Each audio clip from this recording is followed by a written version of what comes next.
Today our topic is caregiving. Because we have so many people here, I'm not going to take the time to have each of you introduce yourselves. I know there are some familiar faces here, and that's wonderful. Some employees of Powell Valley Healthcare, I see, and others from the Caregiver Support Group, and that's great. But I would assume that anybody who is here is interested is either doing some caregiving in one form or another these days. Paid, unpaid, daily, hourly, once a day, in one form or another. And you are the experts on caregiving. Now, you may not feel like it. I see a face over here sometimes, but you know the struggles. And I want to thank you all for what you do. You don't get a lot of thanks. And that comes with the territory, unfortunately. So, thank you. Because you don't get a lot of thanks, you need to find other ways to feel rewarded and feel like you're doing a good job. And to feel appreciated. And you especially need to know how to take care of yourselves. Because you are the primary person for your loved one. So today I'm going to talk about caregiving in general, not specifically issues associated with Alzheimer's or dementia or other diagnoses. I have resources on some of those, which I will talk about at the end of the table. At the end of my talk, and the handouts are on the table behind me. First of all, I want to make a distinction between caregiver and caretaker. Caregiving involves giving of yourself without expectation of reward and respecting your loved one's dignity and independence. Caretaking implies taking something away, and that might be a person's independence or dignity. But you are caregivers. And that's much harder, and the rewards are often intrinsic, feeling good about yourselves. We get in trouble when we no longer feel good about ourselves in our caregiving roles. That's when we become susceptible to burnout. Self-care is essential for caregivers. We can't keep emptying ourselves through giving without refilling our energy, our reserves. Think of pictures of water are a little far away, but if the water goes out and drains and drains and drains and isn't refilled, there is no water left in the tank. And all aspects of our beings are affected by caregiving. Our minds, our attitudes and beliefs, how we think about ourselves, how we think about our loved one, how we think about the job. Our bodies are affected. Are you eating properly? Getting enough sleep? Exercise? Seeing a healthcare professional for your own medical issues? Our feelings are affected. Are you content? Resentful? Lonely?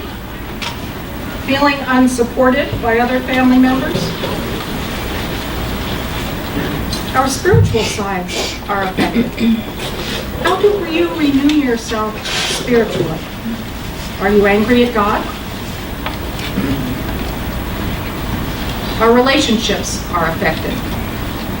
With our spouses, with our children, with siblings and other family members. Identifying what areas of your life are affected is a first step in getting the support you need to care for your loved one. We can make changes in any or all of those areas described above. And in fact, recognizing that we can make changes is important in and of itself. Sometimes, though, we can't come up with solutions by ourselves. So talking to others can be a huge help. Sometimes we get stuck in a particular way of looking at a situation, and hearing someone else's view can provide much relief. Knowing you are not the only one struggling helps also. That's the value of the support groups. And I wish we could be a support group here today, but I will tell you that I facilitate a support group here at Powell Valley Healthcare once a month, and the flyer is here, and you're welcome to take one. We don't meet in this room, we meet in a room down by the front desk there. There's a caregiver support group in Cody as well. They meet twice a month, the second and fourth Tuesdays at the library at noon. I don't know about Lovell, if there's anything available over there. I know there's nothing down in the Graybull Basin area. Many of you are from there. Just start one. Talk to the senior centers. Just get people together.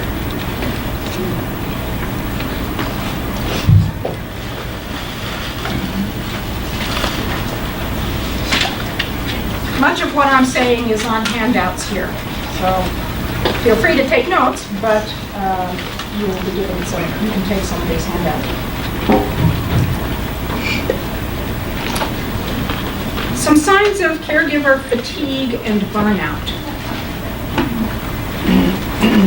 Physical symptoms like headaches, shallow breathing, digestive problems, muscle aches, teeth grinding, weight loss or gain, feeling shaky, fatigue, anxiety. Emotional signs include irritability, impatience, cynicism, feeling detached from others, feeling depleted emotionally, feeling easily overwhelmed, numbness, a sense of dread, feeling powerless, and depression and anxiety. And some of those problems are also symptoms of depression and anxiety. Cognitive symptoms include memory problems, trouble concentrating, no longer believing you are making a difference or accomplishing anything, inflexibility, losing sight of goals or of time. And by time, I mean thinking that the situation you're in is going to go on forever and ever and ever and ever. Remembering that it probably isn't, can help us get through it. Spiritual signs of emotional fatigue: loss of a sense of purpose, loss of joy, ingratitude, loss of relationship with God or a higher power, giving up involvement with your faith community. Caregivers are at greater risk of clinical depression, physical illness, and even death than other groups because caregiving is very stressful.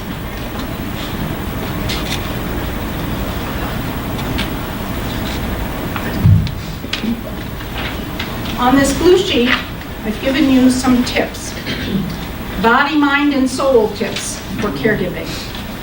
And I don't want to go over these I'll go over them in a little bit here. Use your brain to cut the stress. For example, if you understand which side of your brain is experiencing stress, you can actually encourage the other side to take over and help calm the stressed out side. If you feel depressed or emotionally out of control, the stress you are experiencing is on the right side of the brain, which is the creative, emotional side. Try switching to your left brain by doing something factual like math, Sudoku, crossword puzzles. If your left brain emotional side is feeling, if your left brain is feeling stressed and you feel time pressured or heavily burdened, try switching to the other side by singing, taking a walk, coloring in an adult coloring book. Those are very therapeutic and fun. And they're selling lots of them these days as stress relievers. Find a place of your own where you can be alone and use the solitude to relax, meditate, or pray. And focus on your breath.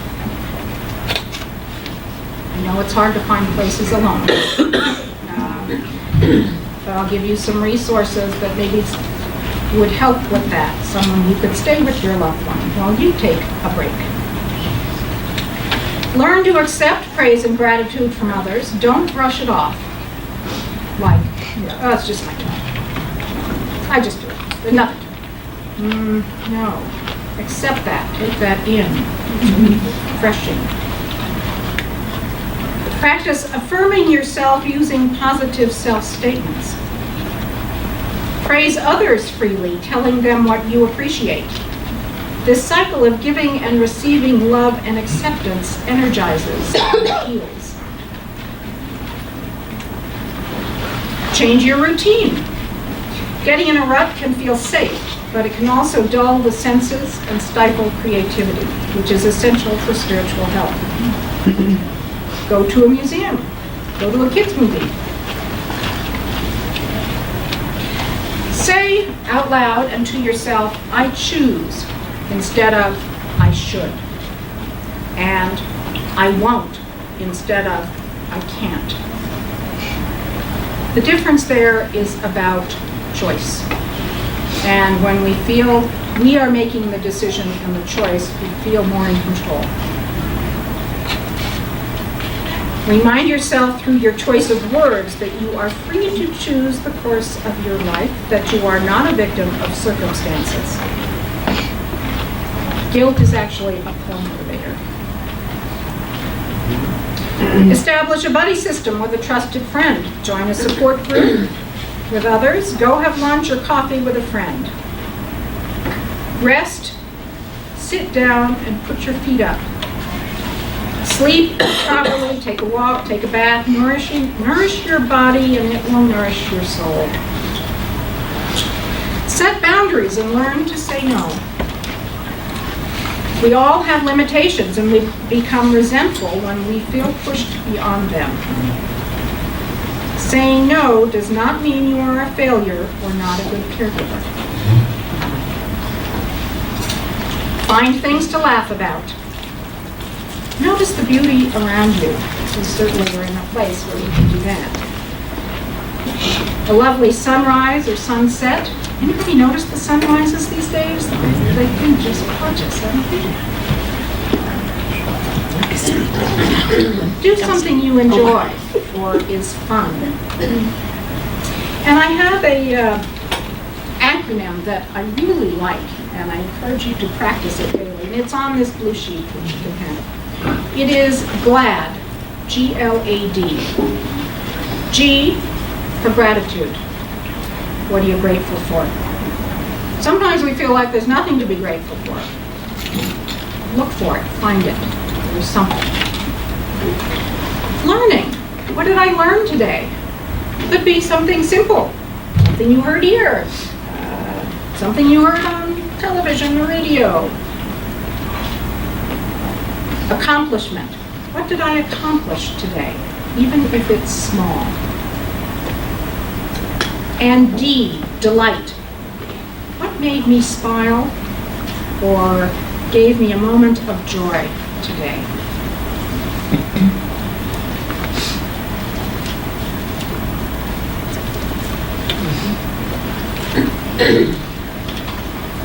Now I want to switch a little bit to some concrete things. Planning for the future. Things like advanced directives. Okay.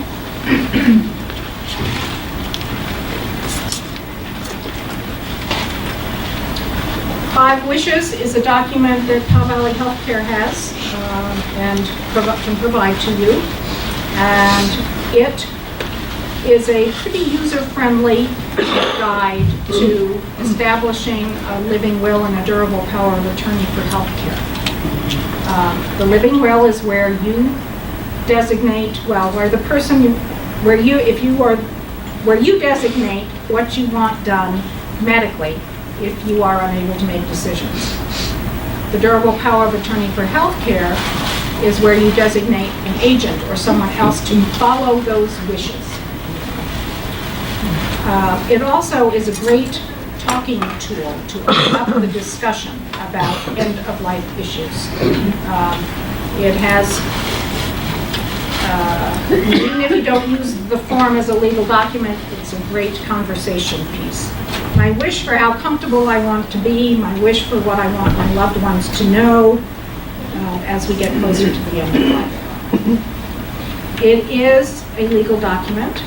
It needs to be witnessed by 2 people and or notarized. And I spoke with the EMTs here this morning about this. And they said if they have one of these in hand and it says in here, do not resuscitate, they will abide by that in the home. But they have to have it in hand. So that means don't put it in a safe deposit box. Put it on the refrigerator, in the refrigerator. EMT said they always look in the refrigerator. And they also said which was a trick I hadn't thought of, in a medicine bottle or a little plastic box, put the list of all the patient's medications in the box in the refrigerator. Because the EMTs look there.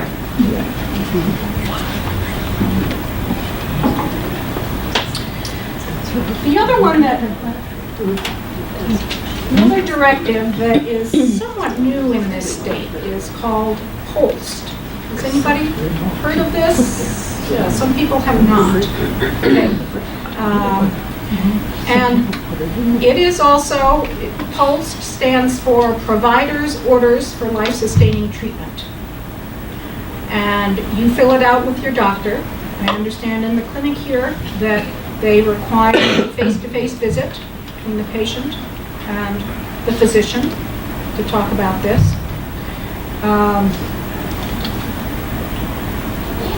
So it is also about CPR. If the EMTs are called to the home, they are required by law to do CPR. Unless they see this, or this, 5 Wishes, or another directive that says, do not resuscitate. But they have to have it in hand, they have to see it. So, again, on the refrigerator, on the bed, the headboard above the bed, the person, yes? Can I jump in on the POLST form a little bit? Please, you're a physician, right? Yes, so the POLST form, kind of what that is that's a quick 1-page breakdown of what you would have filled out like in the 5 Wishes or maybe some other type of living will that you have. The living will, 5 Wishes, those are kind of more of a legal document, 5 or 10 pages of legal speak. The POLST form is a 1-page order form, and so as an order form, it is to be followed as a medical order at any facility in Wyoming or neighboring states. And so that's why it's signed by your physician. It's signed by also the patient or their caregiver. And like you said, it's another impetus for us to have that discussion of what are those end-of-life wishes. The POLST form is really meant to be used kind of in that last year of life when we're getting to the point where making those decisions about CPR or not, or does a patient want to be in the ICU or not? Or does a patient just want to be kept comfortable? That's really what's outlined there as an order to be followed. And just breaking news this week, we now have a bracelet, a medical ID bracelet that goes with the POLST form. And so that is a DNR bracelet. That's all it's going to say. It says Wyoming, POLST, and DNR on it. So now if there's concern about a patient getting CPR, You can order that bracelet through the Department of Health. You can order it through the Department of Health. Yep. You don't have it in your office? Nope. Okay. I can help you get it though. Okay, okay. That's wonderful to have the bracelet. I don't know if any of you remember the Comfort One program that we had before, which was through the state bracelet. But again, told EMTs, don't do resuscitation. Because the DNR order used to be only valid in healthcare facilities. Now that the whole so I have some of those bracelets, and they're easy to get on the Department of Health website. The general power of attorney. Do you all know the difference between the durable power of attorney for healthcare and the general power of attorney? The durable power of attorney for healthcare is only for healthcare decisions, medical decisions. The other is for financial issues. Both are important, especially if you're dealing with a patient with Alzheimer's or dementia. Other items that come under the advanced directives topic are a will or a trust, some kind of estate planning, talking with your loved one about their possessions. Where do they want things to go? Who do they want to have them? It's important. Discussions about end-of-life plans. And I am encouraging you to have some of these discussions now, because there becomes a time when it may be too late, especially if your loved one has Alzheimer's or dementia. The other thing about having the talks now is you get them behind you. And when the stress is increased, you don't have to deal with that too. And I can guarantee that your loved one who is ill, chronically ill, is thinking about this stuff anyway. You know? Death is often on their minds. So included in that are discussions about where the end days they want to be spent, with whom, funeral, burial plans, that kind of thing. For those of you who are new caregivers, this may be completely new information and a whole new world you're stepping into. And it's a huge learning curve at first. And because you're stressed and your brain is affected and you feel overwhelmed, I encourage you to write it down. Keep a pad of paper with you. Write down stuff. Write down questions that pop into your mind. And don't expect yourself to remember it all the first time. Ask again and again and again. That's okay. Something else that's important is gathering information about resources before the crisis hits. And some of those include home care resources. And there are quite a few now in this community. One of them that I would like to highlight, because we have the contact person here today, is, and it's fairly new to me, fairly new to this state, fairly new, called the National Family Caregiver Support Program. Anybody familiar with it? Yeah, okay. This is a national program. And Kelly Schaefer, sitting down at the end of the table, is the manager for that and is in Riverton. And what they provide is respite and light housekeeping. This is not a service for personal care. They're not CNAs. It's as she said, a social program to allow the caregiver to get out of the house, take a break, go take a nap, whatever. It's on a donation basis. Income is not a factor. And there's lots of flyers here. It says in Park County, Cody, but I understand you now have someone here.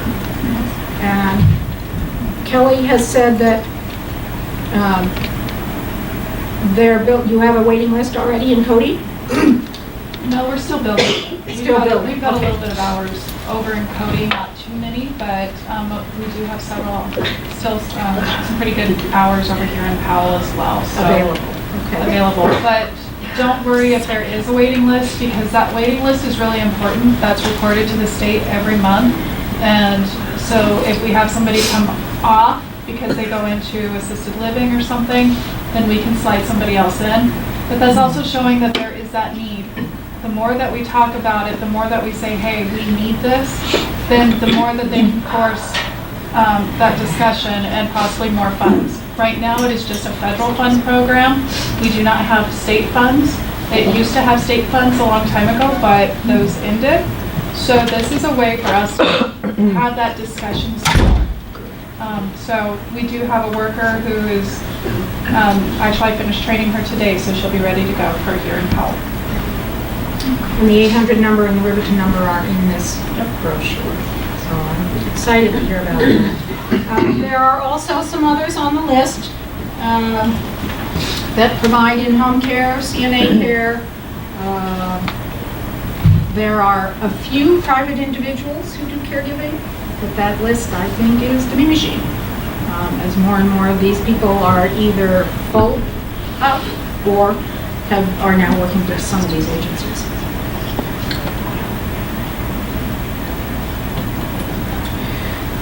So gathering information, part of that information is communication with other members of the family, some of whom may not live here.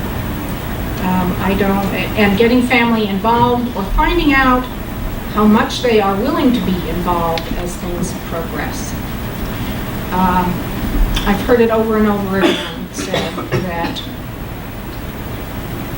the caregiver here is reporting to the other family members, the children and whatnot, about their dad, say, and his changing behavior.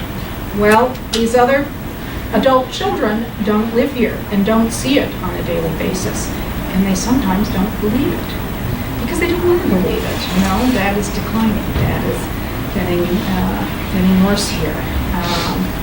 So ongoing communication with those who live far away is really important.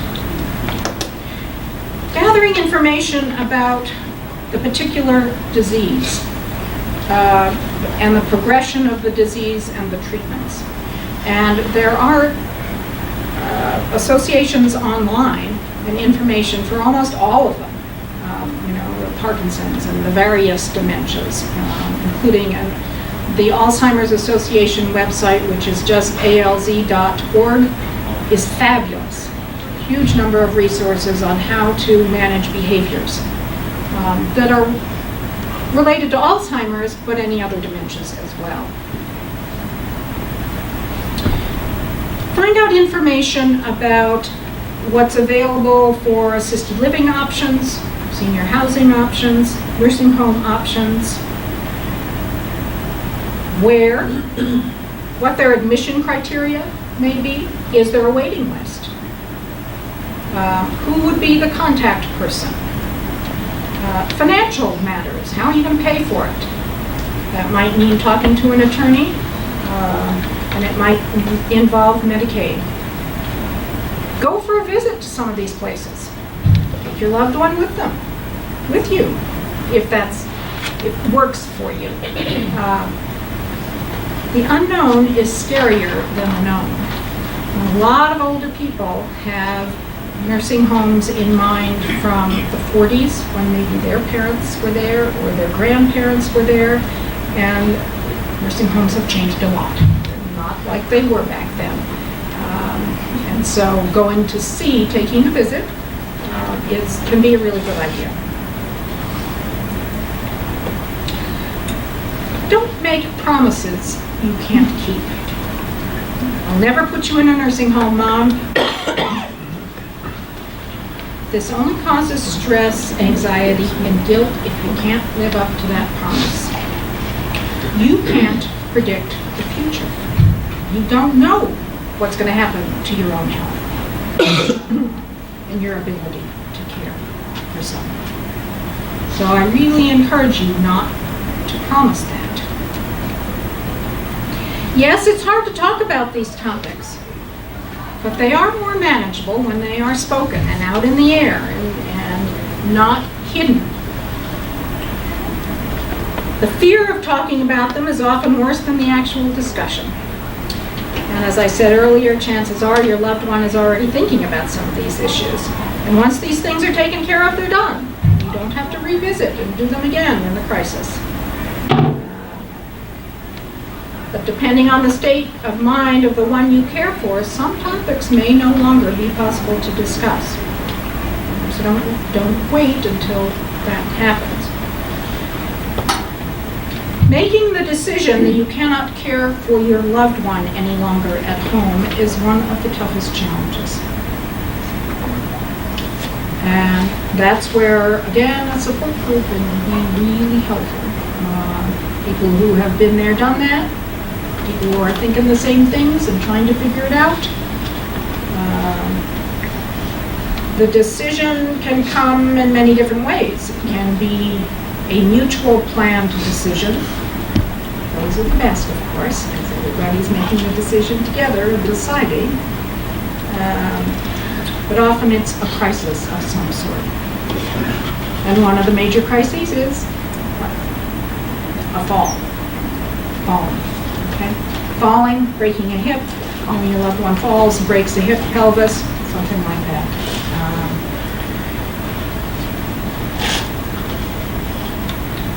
One of the other crises that may come up is your health.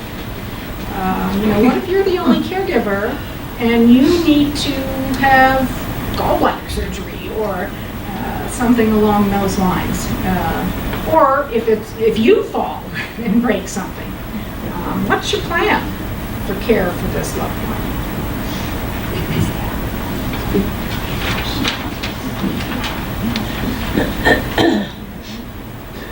Again, you have to get your head wrapped around healthy ways to think about it. It's not a failure on your part to put someone to place someone in a care facility. It doesn't have to be a broken promise that breaks the relationship. It's not abandoning your loved one. Those are all thoughts that people have, okay, and beliefs. There are people who can help you make those decisions. And some of those people are the discharge planners and case managers, say here at Pell Valley Healthcare, Heidi, Carolyn, and Karen. Admission coordinators at the Heartland, or the manager over at Rocky Mountain Manor, or Tricia Shorb, I thought maybe she would be here today, is the admissions coordinator here in the nursing home. And she's a wealth of information and can talk you through a lot of things. And then I can too. And then those who've been through it already are great resources.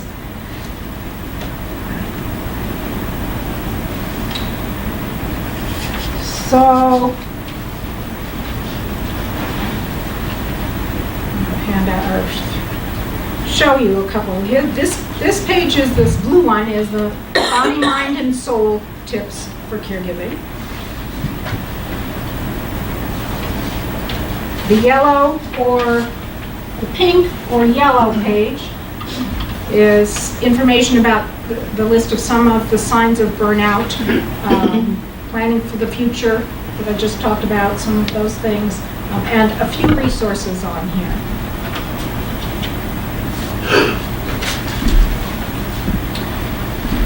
Five Wishes, I have a few of those. Pulse, I have a few of those.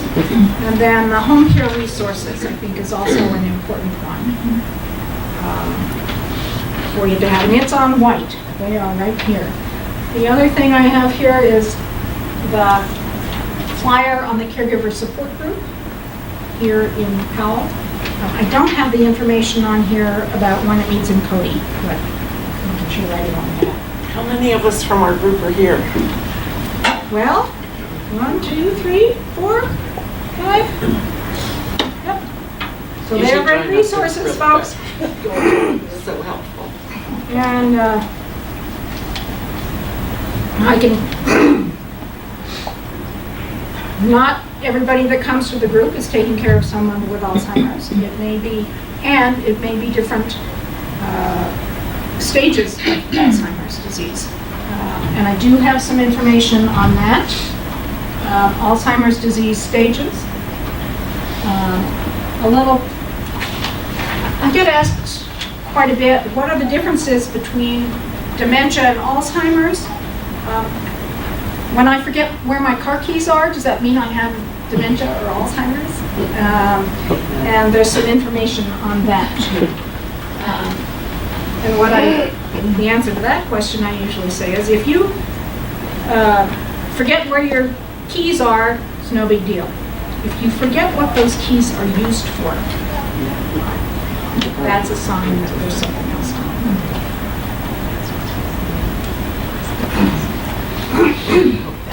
What else do I have? Oh, and Kelly brought up some of these. The Wyoming Dementia Resource Guide.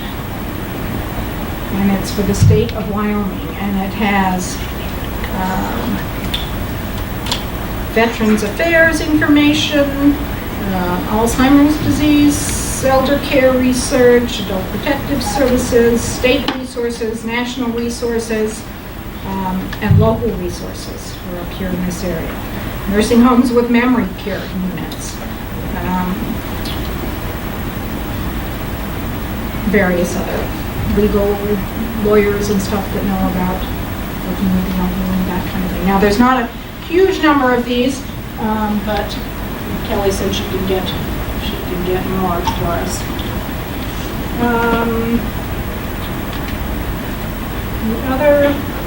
Couple of other pieces of information I have. Are you all, any of you familiar with Wyoming Services for Independent Living?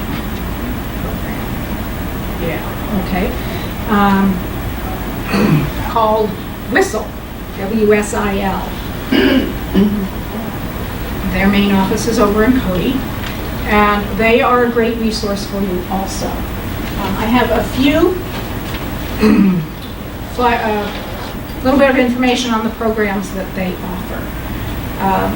They do things like help with ramps, getting funding for ramps, help with bathroom modifications. They can help you navigate through programs like Medicare, Medicaid, VA, Social Security Disability.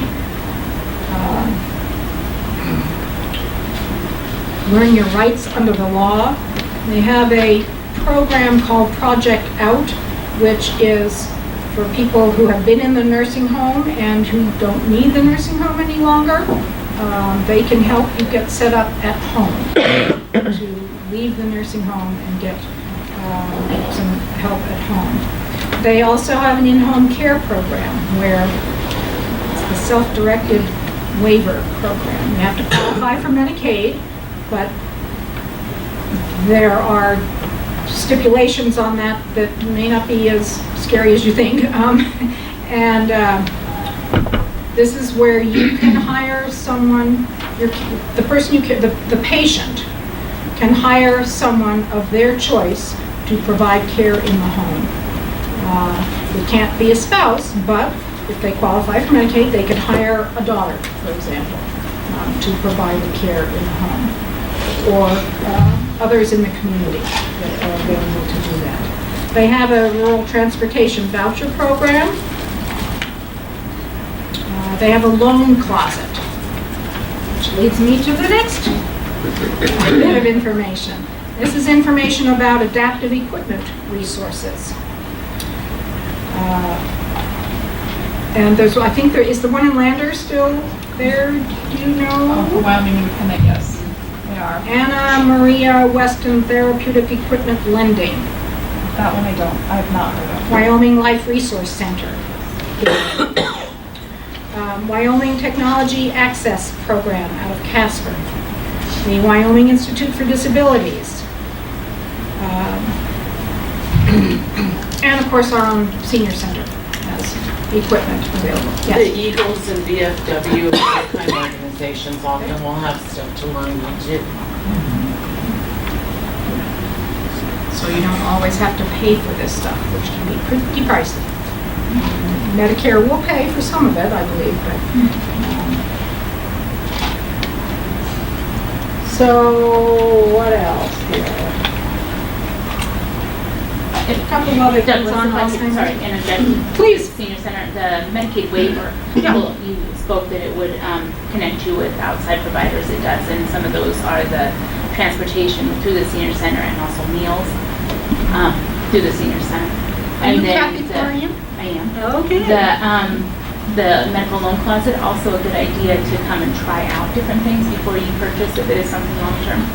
I was encouraged definitely to try out because, you know, your doctor may want you to use something different than you think you want the fancy with the little seat, and that might not be right for you.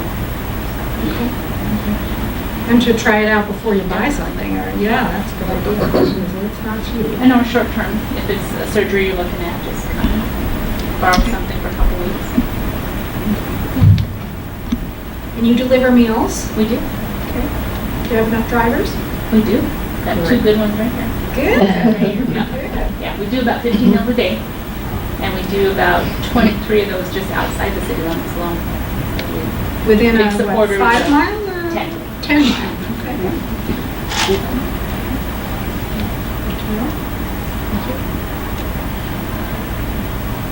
That's all I have for you. Do you have questions?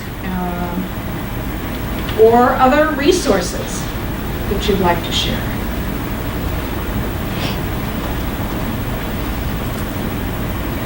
Okay. As you know, I'm trying to do something and it's a little crazy, but I'm going to pass out my cards for you guys. Right now there is a prayer from a gal named Edwene Gaines who there's prayer for healing up there. And a friend of mine is in the process of recording 3 different meditations for us, and they'll be available free online. So check back in a few weeks and hopefully they'll be good for you. Comments, thoughts? Yep. One thing that I realized is when family members are away from here and they don't know, and even families that live here, they don't always agree. And it's important, like his mother's 102, she'll be 103 in July.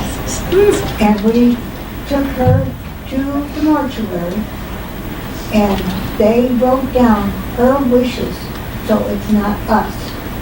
So there's no fighting. Because at a stressful time, there's always contention and fighting amongst people. And it's not good. So that eliminates that.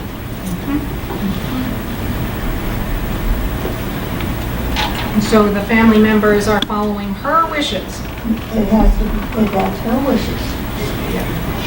even if they disagree. Yeah.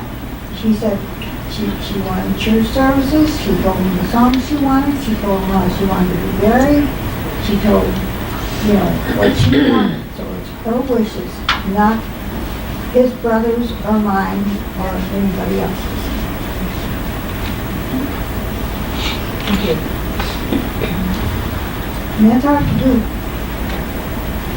But, when you know it's coming towards the end of life, Oh, yeah, when you're 102, yeah.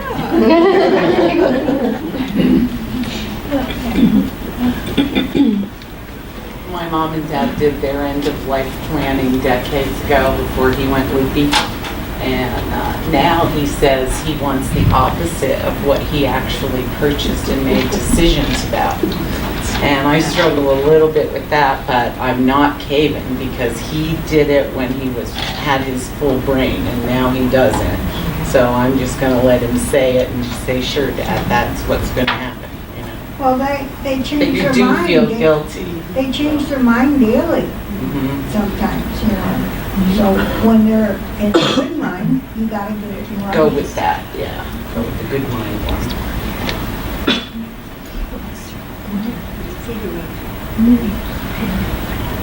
I'd like to talk a little bit about, caregiver stress, caregiver burnout, Yeah. and then caregiver depression. When you look at some of the medical studies that have been done, most of them have been done in terms of caregiver stress, have been done with Alzheimer's caregivers, which is, explainable. But, I think you look across the board, being a caregiver of a loved one obviously is stressful. That's, as you pointed out, time and time again, and there are multiple resources out there, but do know that, clinical depression is very prominent in caregivers, and that is one of those things that, as you talked about, is, well, I'll put that off, I'll fix that later, and that's not a good idea. That's one of those things that, to get some care for yourself, go talk to your provider about what you're feeling and see if maybe there really is clinical depression, and that's something maybe you can get help with. And then, you have to take care of yourself before you can take care of somebody else. If you're an empty vessel, it's hard to do. And part of that is doing all of these great things, but sometimes it's realizing that, wow, maybe I'm in a little bit more over my head than I thought. It's time to get help. And, don't be afraid to go to your provider, talk about that, and say, gosh, maybe I need some help, or do you think I need help? And let somebody else help you with that. Those little white pills, gold Yeah, pills, go or for 'em. green, That's what I'm thinking. or whatever color they are. They don't, they don't dull you. I mean, an antidepressant, you don't not feel anything anymore. They just help you cope a little bit. I don't know how that happens in the brain, but it's great. Yeah. Oh, I'm just giving it a thumbs up. Thumbs up, Douglas. And counselors, there's Absolutely. talking about this stuff too, not just in the support group, but there are lots of counselors out there. And I do have a list, I did not bring that one, of local mental health professionals